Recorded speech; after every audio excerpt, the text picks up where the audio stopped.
Bonjour à toutes et à tous, c'est Romain Daubry, consultant pour Bourse Direct. Nous sommes le jeudi 3 avril, il est 15h39 et les marchés américains comme les autres marchés mondiaux ouvrent en baisse marquée. Merci à toutes et à tous pour vos likes, vos retweets et vos partages. Pensez comme toujours à vous abonner à la chaîne Bourse Direct YouTube, à partager, à liker ce contenu s'il vous a plu. Et merci, vous êtes de plus en plus nombreux à le faire. Je vous en remercie encore une fois énormément. Il y a une fin de semaine qui se déroule un peu comme on le craignait. Le rebond était possible, mais la surenchère sur les annonces tarifaires de Donald Trump, qui a été encore au-delà de ce qu'attendaient les mauvais scénarios, eh bien, entraîne un mouvement de baisse marqué sur la plupart des indices. On résiste un petit peu mieux en Europe que sur la tech US. C'était toujours la même configuration, hein, des indices européens plus forts depuis le début de l'année et une tech en phase de distribution, on l'a largement évoqué ensemble. Ça se confirme et les annonces d'hier enfoncent le clou. Les matières premières dans le sillage aussi qui baissent assez nettement. En fait, il n'y a pas vraiment de refuge dans l'immédiat à part le cash et la prudence comme on l'avait suggéré assez nettement ces derniers temps. Donc pour l'instant, on va aller voir les niveaux graphiques. Ce qu'on peut dire, c'est que en termes d'intérêt sur les marchés dérivés, on n'avait pas beaucoup de pression baissière, un petit peu, c'était à la main des vendeurs, on l'avait indiqué, mais pas énorme. Cette pression baissière, elle va probablement être renforcée aujourd'hui, compte tenu des mouvements qu'on enregistre pour l'instant. On a aussi un élément important, c'est que eh bien, ce qui empêche l'accélération, c'est que les opérateurs avaient bien, déjà les marchés avaient commencé à baisser depuis quelques jours en Europe, baisse depuis le début de l'année sur les indices américains.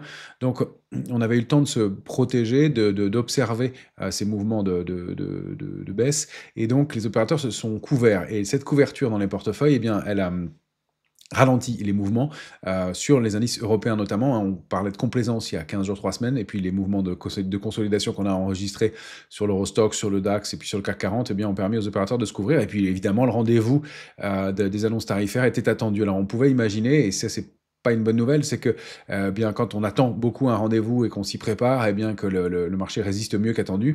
Mais les annonces étant au-delà du consensus, eh bien la réaction était évidemment d'autant plus violente. Et donc pour l'instant, elle est canalisée par ces niveaux de couverture. On va aller le voir graphiquement, mais sur le S&P, un niveau qui est bien de protection, qui est bien valable jusqu'à 5500 points, on vaut 5480 points. Donc la zone autour des 5500 points, eh bien, va bloquer l'accélération, mais on peut penser que si on rompt ce niveau-là, on va pouvoir accélérer plus bas. C'est 5100 sur l'Eurostoxx, on est en train de flirter avec ce niveau-là aussi. Et donc on a voilà, des niveaux où les couvertures font leur effet, mais en deçà desquels, eh bien, il y a un effet contre-productif aussi, ce n'est plus suffisant, les opérateurs sont obligés de renforcer les stratégies techniques edgées sur ces niveaux-là, eh bien, renforce aussi. Et donc, on pourrait assister à un petit sell-off, donc un mouvement de baisse plus marqué, ce qui peut sembler donc relativement canalisé. Et encore, c'était le cas ce matin. Le CAC 40 perd pour l'instant plus de 3%. Donc, on est dans des mouvements qui sont quand même assez importants. Mais attention, encore une fois, un sell-off, un mouvement d'accélération baissier sous les niveaux actuels, puisque la couverture pourrait ne pas être suffisante. Voilà ce qu'on pouvait dire pour les marchés dérivés. Du côté du calendrier, eh bien, la semaine prochaine, on aura les minutes de la Fed mercredi, donc le compte-rendu de la dernière réunion de la Fed. Ce sera toujours intéressant pour connaître des éléments quant à l'évolution de la politique monétaire, peut-être rassurer des opérateurs. Vous connaissez les scénarios hein, quant au choix de Donald Trump, hein, de cette politique tarifaire. Certains pensent qu'il voudrait tordre le bras à Jerome Powell et l'obliger à baisser ses taux. Manifestement, on pourrait en prendre le chemin. L'autre scénario possible, hein, c'est que Donald Trump regarde les marchés, contrairement à ce qu'il annonce, et donc, en l'occurrence, qu'il considère qu'après 80% de hausse depuis octobre 2022 sur le S&P, ou plus encore 180% de hausse depuis 2025, depuis 2020, donc en 5 ans, il aurait eu du mal à recréer du momentum, et que bien en faisant ce mouvement-là, il va pouvoir dégager du potentiel sur les marchés et retrouver des points d'entrée, et puis voir les marchés américains rebondir et expliquer que sa politique monétaire était positive. Je ne fais pas de politique et loin de moi l'idée de traiter de ce sujet-là. On fait de l'analyse ensemble, l'analyse graphique, mais les éléments ont des conséquences et manifestement, ces choix-là, pour l'instant, vont au-delà des intérêts de courte vue que pourraient avoir ces deux scénarios-là. Donc attention, encore une fois, la configuration est dégradée et les mouvements de baisse se mettent en place de façon assez marquée. On pourra assister à des accélérations complémentaires. On peut tout envisager dans le contexte, puisque des annonces différentes, des annonces contraires aussi pourraient venir eh bien, contrer et enregistrer des mouvements de rebond. Mais quoi qu'il en soit, il faudra reconstruire ce qui est en train d'être bien détruit. Pour la tech américaine, je vous invite, on va aller jeter un œil sur une ou deux valeurs benchmark, notamment Microsoft, mais on les a déjà pas mal commenté, regardé ensemble en disant que ça n'était probablement pas fini. Bien, on n'est pas encore aux cibles et ça baisse assez fort sur les grandes GAFAM, encore une fois. Le mouvement de distribution est renforcé par ce contexte et qui plus est, les cibles graphiques bien ne sont pas encore atteintes. Et si un mouvement de pause pouvait se mettre en place, bien, il est manifestement reporté à plus tard. Et au-delà de ça, la rupture des niveaux techniques sur lesquels on arrive après des mouvements de baisse un peu marqués pourrait entraîner un petit phénomène de panique, de peur accentué lié au fait qu'on rompe des niveaux sur lesquels on pensait que ça pouvait être des points d'entrée. Donc attention au retournement de tendance, au retournement de comportement qui était un peu, depuis plusieurs années, eh bien, toujours haussier et considérant que chaque repli, et notamment un repli de 15% sur le Nasdaq, pouvait être un point d'entrée. Je suis franchement pas sûr que ce soit le cas aujourd'hui. Et quand bien même ça le serait, il faudra reconstruire, recréer des figures de retournement haussière qui vont trouver une opposition suffisante face aux figures de retournement baissière qu'on a détectées et commentées largement ensemble.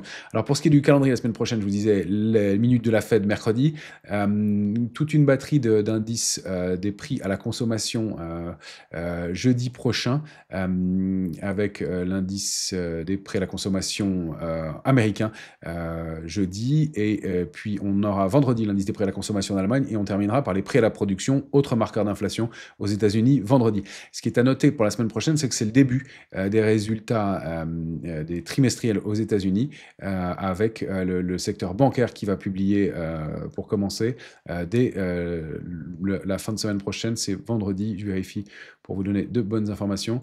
Ce sera à partir de vendredi JP Morgan, Wells Fargo, Morgan Stanley, BlackRock, Bank of New York qui publieront dès vendredi prochain. Donc en plus, on va avoir une saison de publication qui pour le secteur bancaire va peut-être être pas mal, puisque le secteur s'est plutôt pas mal comporté récemment.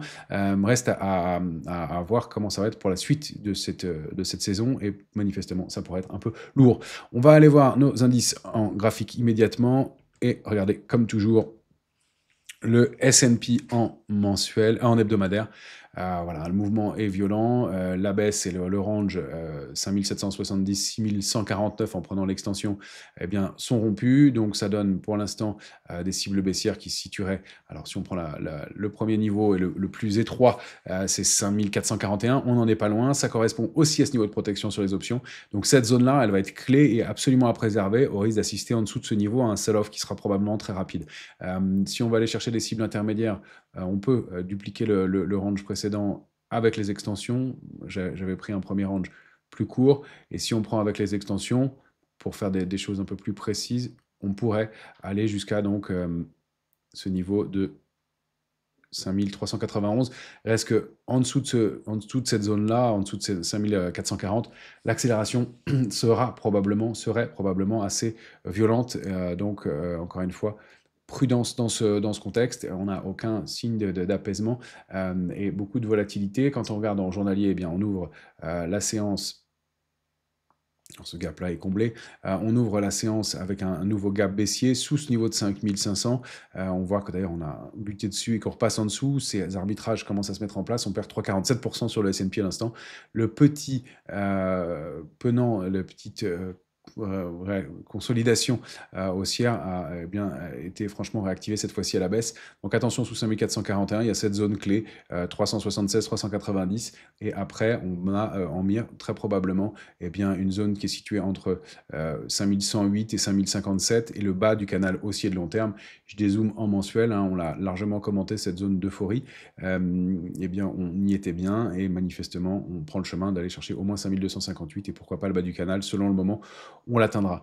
Vous vous souvenez que on a regardé aussi un scénario précédent qui consistait à utiliser les retracements de Fibonacci sur la dernière séquence haussière que j'ai pris depuis octobre 2022. Si on prend les scénarios les retracements de Fibonacci, on arrive entre 50 et 60% de retracement dans une zone qui est située entre 4500 et 4800 points. Donc il y aurait encore pas mal de place dans ce mouvement. C'est un vrai changement de tendance qui se met en place ici. La rupture du bas du canal haussier de long terme serait aussi un très mauvais signal, mais On a peut-être déjà atteint une partie de la consolidation en cours. En tout cas, on voit bien que le trend haussier actif depuis 2022 est en passe d'être rompu nettement. Et en tout cas, de la dernière séquence haussière de octobre 2023 l'est aussi. Donc, un marché qui est vraiment, pour l'instant, en distribution sur les indices américains, en consolidation plus appuyée sur les indices européens. Sur le VIX, je vais vous le montrer tout de suite, puisque si on le regarde en mensuel, on est haussier. Attention, on se rapproche du niveau de 28. Les cibles et les extensions peuvent mener au-delà de 43. Donc, des mouvements très violents possibles, encore une fois, hein, sur la volatilité. On a, ceci dit, on avait laissé un gap ouvert en début de semaine qui a été rapidement comblé. En revanche, en journalier, il me semble qu'on ouvre un nouveau gap aujourd'hui qui n'a pas été comblé. Donc on a un nouveau gap à surveiller. Donc encore une fois, de la volatilité sur les indices et de la volatilité, enfin, et un indice de volatilité qui pourrait venir combler ce gap laissé ouvert ici. Donc entre 23,55 et 24,70. Pour l'instant, ça n'en prend pas franchement le chemin, mais encore une fois, des détentes de court terme, des soubresauts, de la volatilité sur les indices à prévoir dans les jours qui viennent. Attention au débordement de 28, ça pourrait accélérer très fort, puisque c'est un niveau qu'on n'a pas, enfin qu'on a testé ces derniers temps, mais au-delà duquel on ne s'est pas réinstallé, et la configuration et le global indiquent que, eh bien, on pourrait aller déborder. On est quand même installé nettement au-delà de 23,35. Regardez, on n'a pas débordé ce niveau en clôture hebdomadaire depuis des mois. On l'avait testé sur une semaine avec ce pic de stress du mois d'août, mais ça fait depuis février 2023, mars 2023 qu'on n'avait pas clôturé au-dessus de ce niveau-là. Donc attention, on est en passe de s'installer avec des niveaux de volatilité importants, même s'il peut y avoir du yo-yo, encore une fois, et des contre-pieds sur les indices assez marqués. Prudence dans le contexte. On va aller voir le Nasdaq, bien sûr, qui perd 3,82% à l'instant. Notre triangle inversé eh bien, n'a même pas permis de faire une 5e vague de hausse. On a rompu la ligne de tendance haussière de long terme qu'on avait observé plusieurs fois ensemble hein, en mensuel. Très nettement, c'est entériné franchement. Le premier gros niveau de support, c'est 18 400 points. Quand on zoome sur le Nasdaq, en hebdomadaire. On est bien installé dans le range 18 990, 17 715, qui est notre zone d'alerte de moyen terme, hein, ce niveau clé aussi. On pourrait marquer des pauses, hein, encore une fois, dans ce mouvement de baisse, mais on voit bien un retournement de tendance de fond qui se met en place ici, avec des contre-pieds, des yo-yo, c'est sûr, mais pour l'instant, un mouvement qui est assez lourd. Alors, on ouvre avec un nouveau gap baissier cette séance.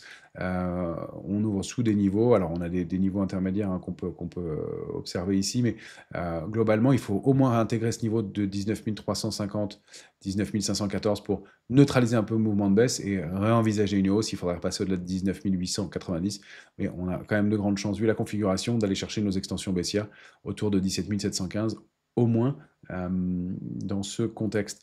On va aller refaire un tour sur nos benchmarks, les GAFAM qui bien nous intéressent. On avait dit que Microsoft était notre benchmark dans ce de valeurs fortes par excellence des GAFAM, a été notre benchmark dans ce contexte. Voilà, Microsoft, hein, sortie de son triangle symétrique, rupture du gros niveau de support à 386 hein, qu'elle avait systématiquement préservé depuis janvier 2024.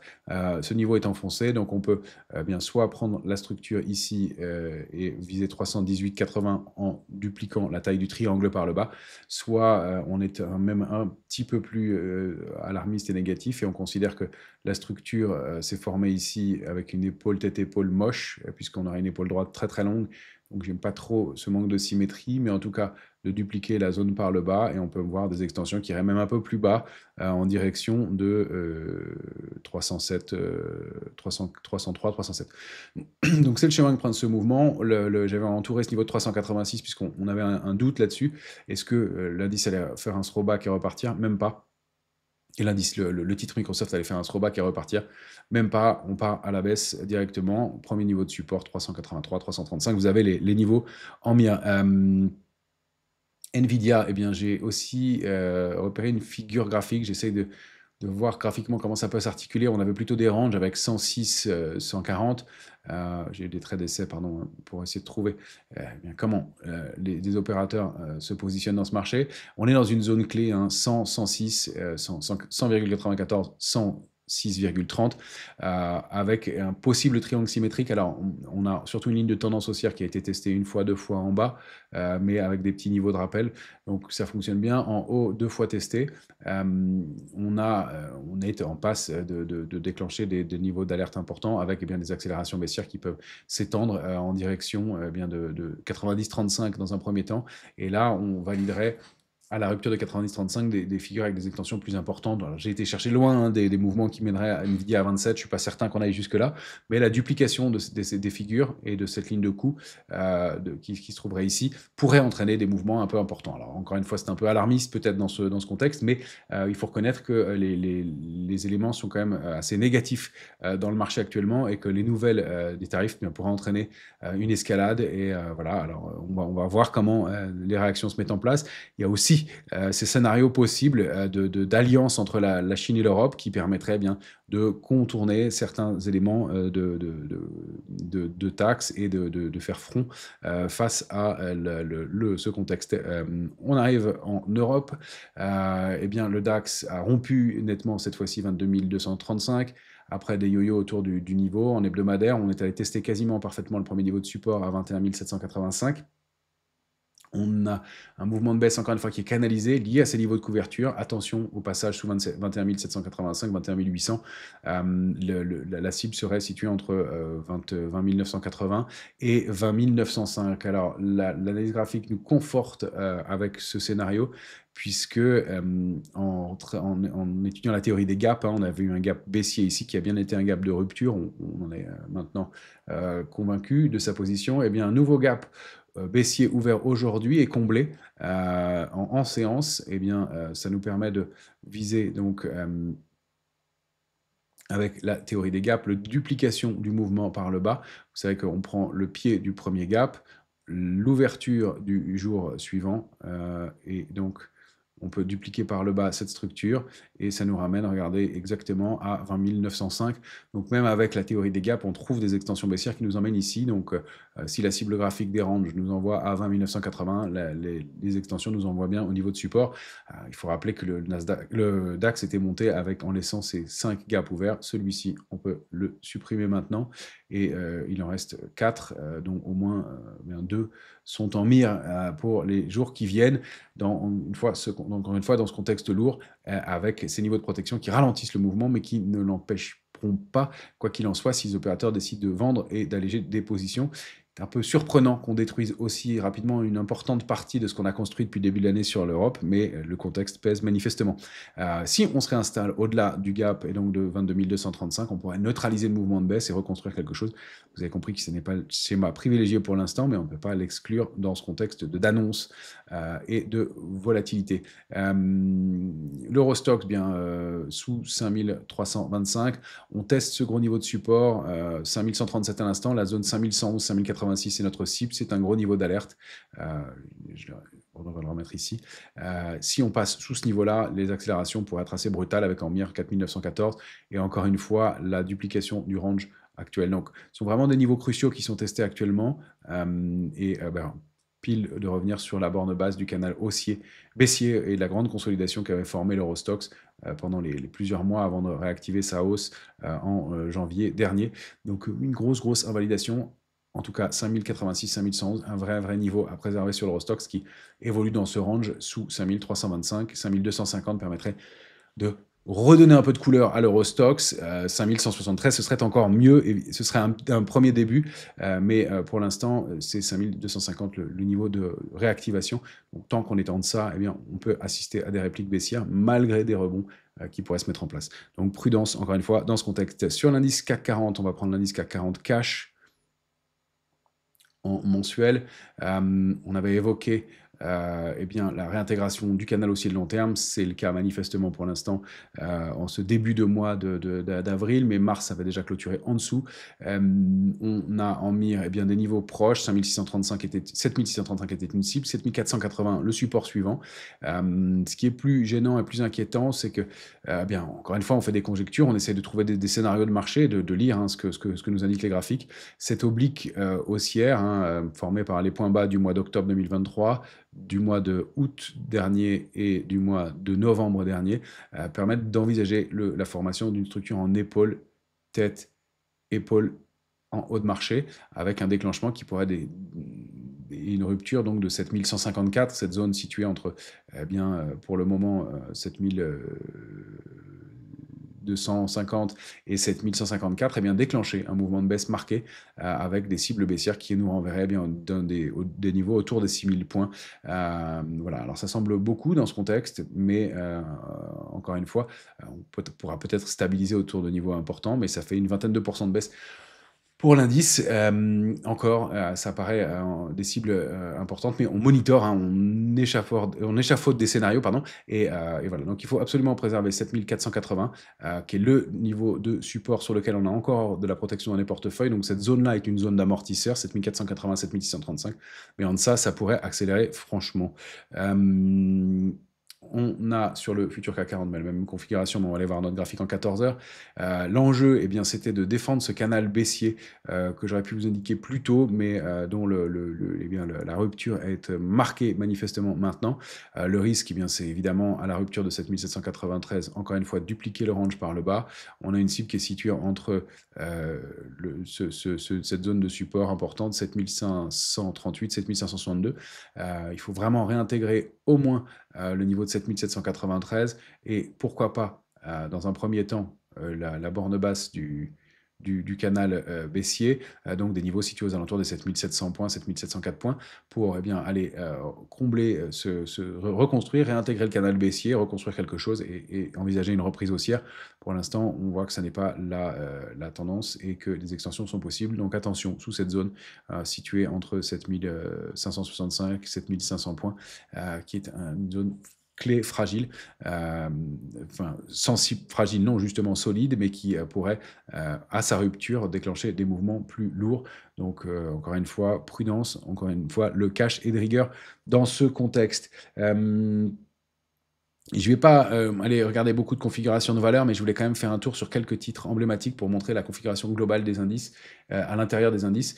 Voilà, des titres comme Air Liquide, en haut de son canal haussier de long terme. On l'avait évoqué, je l'avais pris dans un exemple aussi, mais passe sous 176, attention à des replis. Et cette grande bougie du mois de mars, cette grande étoile filante du mois de mars était de mauvais augure. On a même des titres forts récents comme Airbus, qui donnent des configurations assez lourdes. On peut même zoomer sur Airbus en hebdomadaire. Il y a ce risque de double bottom avec tentative de débordement, échec, réintégration, des grandes mèches hautes, et puis on accélère à la baisse. C'est lourd aussi pour ce titre. BNP, le titre fort récent, qui a bien buté contre sa résistance, qui vient chercher pour l'instant son niveau de support, mais pareil, configuration qui incite à au moins la prudence à court terme. Quelques autres titres, alors Capgemini qui s'enfonce de plus en plus et qui rompt des niveaux de support dont je n'ai même pas tracé les extensions. On peut aller voir des niveaux suivants probablement aux alentours de 120, mais voilà, il faut vraiment préserver ce niveau de 136,80 qui est un niveau de support qu'on n'avait jamais enfoncé depuis 2021 et le réintégrer rapidement au risque d'accélération baissière complémentaire un peu marquée. Même Essilor, qui était la valeur forte de... je suis passé sur Eurofins, pardon, autant pour moi. C'était Essilor que je voulais vous montrer. Même Essilor, voilà, a bien retracé. Elle vient tester la borne haute de son canal haussier de long terme. Encore une fois, une configuration qui est lourde. Et quand on la regarde en journalier, elle incite à être un peu de prudence aussi. Cette structure en séance inversée, avec des cibles qui ne sont pas tout à fait atteintes, mais qui ont quand même été assez brutales. Des mouvements qui sont assez brutaux dans ce marché. Encore une fois, la prudence, c'est toujours le maître mot. Quand on a des marchés sensibles comme ça, parce qu'on n'a pas tellement le temps de réagir ensuite, ça pourrait donner des extensions en direction de 225, 226 pour le titre, pourquoi pas reconstruire quelque chose, mais pour l'instant, on préserve des niveaux. Donc encore une fois, la réaction devra se faire sur ces niveaux-là, au risque d'avoir des baisses complémentaires brutales et inconfortables. Parmi les quelques autres titres qu'on pourrait regarder, LVMH, qui évidemment plonge encore une fois aujourd'hui. On va se mettre en mensuel.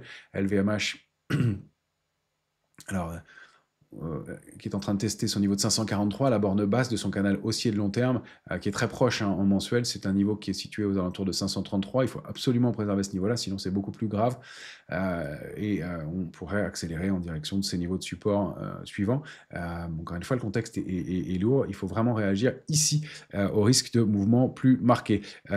Stellantis est allé chercher la cible de notre figure et même elle l'enfonce maintenant.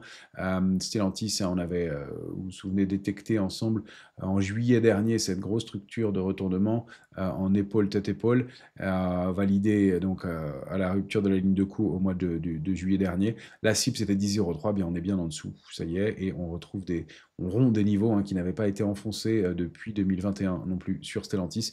Donc pareil, un contexte lourd. On a quand même quelques titres qui se tiennent bien, dont Thales, qui je cherchais aussi fait aussi des traits d'essai sur Thales pour essayer de trouver des trends, mais Thales, elle continue à bien se comporter, à être solide et n'est pas encore vendue par les opérateurs dans ce contexte. Donc il y a quand même quelques foyers d'intérêt. On peut dire aussi dans ce contexte-là, qu'il y a quelques titres qui surperforment, comme tous les titres liés à la finance, hein, ABC Arbitrage, qu'on avait évoqué ensemble, que je vais vous montrer quand même dans un instant, au mois de septembre, qui a fait un très beau parcours. Il y a Euronext, qui se comporte bien aussi, via les compagnies, donc toutes les sociétés d'intermédiation, qui sont évidemment moins touchées, qui vont peut-être bénéficier de cette grande volatilité et de ces mouvements brutaux sur les marchés. Pour vous montrer ABC Arbitrage. Je vous la montre pour deux raisons. C'est qu'on avait déjà détecté le mouvement il y a longtemps, hein, au mois de septembre ensemble. Première cible idéale 5,38, extension 6,12. Ça fait partie des tops historiques de la valeur. Quand je dézoome en mensuel, hein, vous allez voir le parcours du titre depuis le mois de septembre. On l'avait évoqué ensemble. Je ne reviens pas dessus systématiquement, mais il me semble prudent de prendre un peu de bénéfice sur ABC Arbitrage maintenant, parce que autant elle a du bénéfice et un rendement qui sont excellents, elle retrouve l'intérêt des opérateurs depuis quelques temps et avec des volumes importants, mais elle fait partie d'un gros consensus et tout le monde en parle et je me méfie beaucoup. Quand tout le monde est d'accord sur une valeur, c'est qu'en général, tout le monde l'a acheté ou plus ou moins, et donc prudence dans ce contexte. Alors, aucun signal de retournement, mais encaisser une partie de son bénéfice quand on est bien rentré et qu'on l'avait, pourquoi pas, mais les extensions peuvent mener à 6,10 et puis j'avais trouvé des extensions complémentaires en direction de 6,71, une valeur extraordinaire avec une récurrence de profitabilité hyper régulière depuis des années, donc un très bon dossier de toute façon à conserver en fond de portefeuille, mais encore une fois, petit excès de court terme d'optimisme sur le titre qui est à prendre en compte. On va regarder les matières premières. Notre ETF Como, que je voyais comme un arbitrage intéressant, mais dans ce contexte, lui aussi, malheureusement, rebaisse, même assez nettement aujourd'hui, hein, il perd 5%. On revient tester l'oblique, la ligne de tendance baissière formée par les points hauts de juin 2022, mai 2020, avril 2024, non, c'était mai 2024, et novembre, on a accéléré, été chercher la première cible, mais on revient tester l'oblique aujourd'hui même, brutalement, avec un contre-pied un peu important. Et donc, effectivement, il y a des annonces de l'OPEC que je ne vais pas détailler ici, mais qui viennent en contre-pied de notre scénario haussier sur le Brent, qui vient de rebaisser et qui perd 6,66% à l'instant où on se parle, qui rompt l'oblique haussière de long terme, au-delà de la qualité en train de se réinstaller, qui a bien buté contre sa résistance à 75-70. Donc un mouvement assez violent sur le Brent. Le cuivre, aussi contre son niveau de résistance à 5,06, 5,09, est en train de se replier, perd 3,83%. L'argent ne fait pas exception au mouvement de baisse du jour. Il perd 4,64% à l'instant. Donc un mouvement assez violent, assez brutal. Pour moi, ça restera quand même un actif. Et tous les replis sont à travailler sur l'argent, donc peut-être des points d'entrée. Premier niveau de support intermédiaire, ce sera à 30,76. Donc si on arrive à préserver 32,35, pourquoi pas rentrer pour des mouvements aussi de plus long terme. Et sinon 30,76. Et puis tant qu'on est au-delà de 28,86, le scénario reste haussier. Donc ça laisse de la place pour consolider dans un marché hyper volatile, mais encore une fois, un arbitrage qui me paraît toujours important. Je vous rappelle qu'à long terme, l'argent s'est extrait de sa ligne de coût, de la ligne de coup de sa figure à 28,86, bien rebondi dessus, et donc est en train de retracer un peu après un beau parcours, et sous une résistance majeure à 34,78, ou peut-être qu'on va réussir à préserver ce niveau de 32-35, encore une fois, pour des investisseurs qui voudraient rentrer à long terme. Il y a encore de la place puisque les cibles se situent, à mon sens, à 46,05. Donc tant qu'on est au-delà de 28,06, ça reste, même s'il y a de la volatilité, un ratio risque-rendement qui peut être très intéressant. L'or aussi a été cherché, notre zone cible parfaitement. On avait indiqué ensemble la zone cible située entre 3114 et 3198, on s'est arrêté dans la cible. Le gros niveau, c'était 3114. Un petit repli aussi pour l'or aujourd'hui, qui bien marque une petite pause. Donc, un moment de prendre, pourquoi pas, un peu de bénéfice sur cet actif et de faire du cash en attendant d'y voir plus clair dans ce marché. L'euro-dollar est en hausse aussi. Dans ce contexte, on est en train de réaccélérer. Attention à ce contexte. Alors, l'euro-dollar, pardon, je voulais laisser la résistance que j'ai enlevée par erreur. En plus, je n'enlève pas les bons éléments. Voilà, on est dans ce trading range, hein, 1,1036, borne haute, 1,1114. Attention, parce qu'on est en train vraiment de tester la borne haute du range, et donc avec des risques d'accélération haussier en direction, pourquoi pas, de 1,1548. Mouvement de contre-pied, hein, après cette fausse sortie du bas du range, et retour dans cette zone avec des niveaux qui n'ont pas été débordés depuis maintenant 2022. Donc un vrai contre-pied et un scénario possible haussier. On est dans le range, dans la partie haute du range, donc pourquoi pas des retracements ou la préservation du range, mais un mot charnière aussi sur l'euro contre le dollar. Voilà les quelques éléments que je voulais vous donner. On a fait quelques tours sur quelques titres. Encore une fois, je ne vois pas de configuration très haussière, très positive dans l'immédiat, et de ne pas se précipiter sur le papier. Garder du cash comme on l'avait suggéré. Attendons des configurations plus propices. Regardons comment le marché se comporte. Et puis, il y a toujours des opportunités dans le marché. Il vaut mieux attendre que les figures de retournement se mettent en place, qu'on ait une diminution de la pression baissière, qu'on ait un changement de comportement. Mais cette volatilité, encore une fois, cette nervosité sur les indices n'est pas un bon signal, et on peut peut-être assister à des sell-offs qu'on n'a pas encore vus. J'espère aussi que le son aujourd'hui est bon. J'ai changé de micro, et donc pour ceux qui très gentiment me donnent leurs avis, leurs commentaires pour essayer d'améliorer les choses, j'espère que ça vous aura plu. Je vous souhaite une excellente fin de semaine à toutes et à tous. On se retrouve rapidement pour le suivi des marchés.